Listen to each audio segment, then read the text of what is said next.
Assalamualaikum warahmatullahi wabarakatuh. Perkenalkan, nama saya Sunanto, nomor induk mahasiswa D77218059,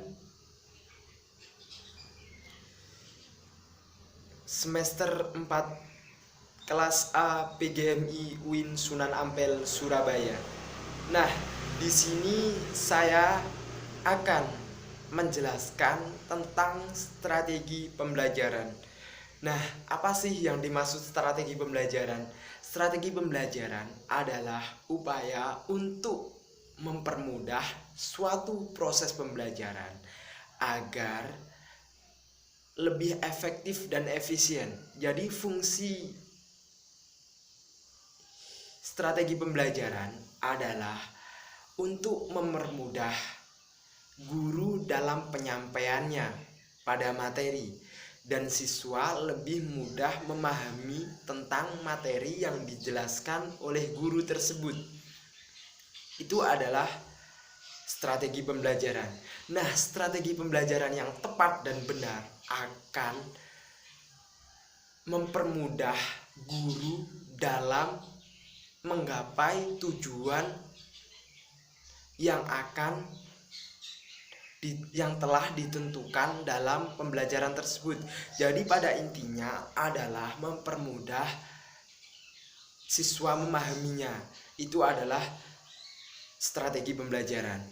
Nah, strategi pembelajaran yang saya pakai dalam RPP saya adalah strategi siswa aktif. Jadi pertama-tama langkah-langkah yang saya terapkan adalah guru menyampaikan suatu materi yang akan disampaikan. Misalkan strategi yang saya pakai, misalkan materi yang saya pakai adalah tentang keberagaman di sekolah. Nah, dari keberagaman di sekolah tersebut, pertama-tama guru harus memberikan soal agar siswa aktif dalam berpikir. Jadi setelah itu guru akan memberikan soalnya, yaitu pertama-tama yang saya akan berikan adalah apa saja yang termasuk dalam keberagaman di sekolahan. Dari pertanyaan tersebut, siswa disuruh menulis di buku apa yang telah mereka pikirkan. Nah, setelah mereka menulis di buku, absen nomor 1 sampai dengan misalkan 15 itu maju ke depan secara urut absen dan mencatat apa yang telah dicatat di bangku kelas. Nah, setelah dicatat di bangku kelas, misalkan absen nomor 1 menjawab tentang misalkan apa saja yang termasuk dalam keberagaman di sekolah. Dia menjawab keberagaman tentang laki-laki dan perempuan. Nah, dari ungkapan tersebut, siswa harus mampu menjelaskan mengapa laki-laki dan perempuan termasuk keberagaman.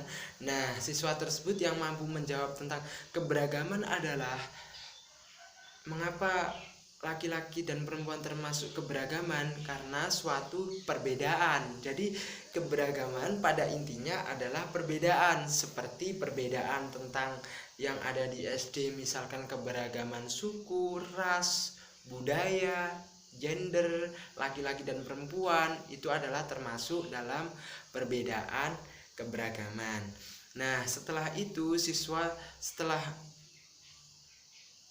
mengungkapkan apa yang menjadi alasan mereka mengungkapkan jawaban tersebut.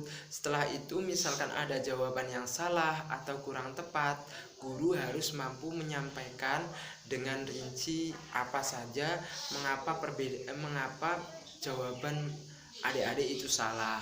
Nah, setelah guru menyampaikan tersebut, diharapkan para siswa akan mengerti jadi apa kesalahannya dan mengapa jawabannya mereka itu benar, ada alasannya.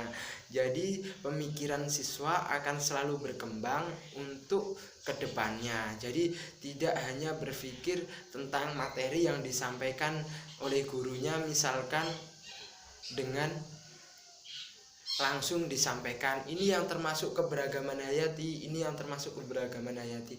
Nah, dari penyampaian langsung tersebut, otomatis siswa biasanya akan lebih mudah lupa. Jadi kalau siswa aktif, misalkan siswa itu berpikir, siswa itu menyampaikan, ibaratnya menulis di buku tulis dan menyampaikan menulis di papan tulis, otomatis siswa akan selalu mengingatnya karena dia belajar dengan pemikirannya sendiri, dan yang kedua adalah dengan ikut serta langsung, dan yang ketiga diberi pemahaman secara langsung, dan otomatis siswa akan lebih mudah memahaminya pada materi tersebut. Jadi pada dasarnya semua strategi adalah mempunyai kelemahan-kelemahan tersendiri. Jadi misalkan strategi ini dipakai di kelas bawah, otomatis tidak akan bisa berjalan dengan lancar karena masih bingung dalam berpikir. Jadi misalkan di kelas atas itu akan lebih mudah memahaminya. Jadi misalkan strategi yang saya pakai ini diterapkan di kelas 5, 6, itu akan lebih efektif dan efisien dalam pembelajarannya. Jadi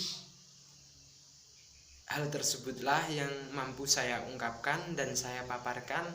Kurang lebihnya saya mohon maaf. Wassalamualaikum warahmatullahi wabarakatuh.